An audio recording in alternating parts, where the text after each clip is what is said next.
Bonjour à tous, c'est Olivier de Cosmocell. Nous voici dans une nouvelle vidéo où je vais vous présenter la mesure du potentiel redox une fois de plus, mais cette fois-ci sur des feuilles de tomates. On a vu la dernière fois la mesure sur des feuilles de rose atteintes d'anthracnose.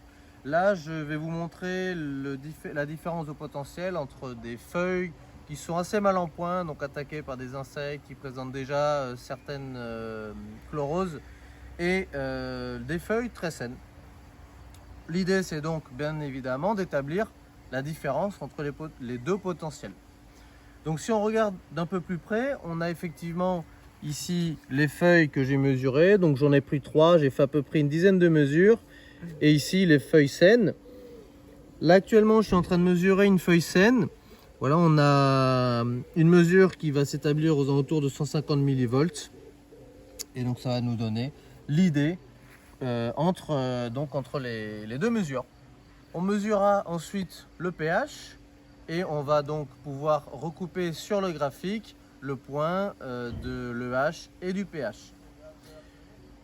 C'est intéressant de voir qu'une fois de plus, on a montré une différence, c'est-à-dire que les feuilles qui sont saines présentent un niveau d'oxydation moins élevé.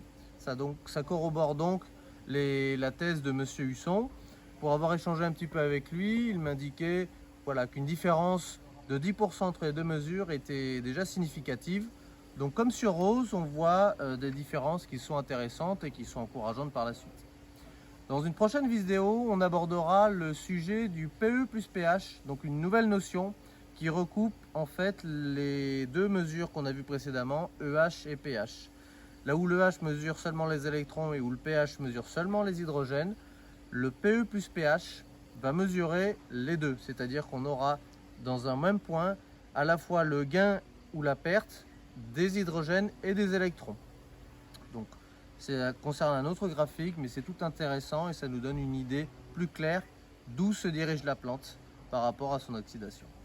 Voilà, merci à vous pour avoir vu cette vidéo et on se retrouve très prochainement dans le 3e épisode. À bientôt!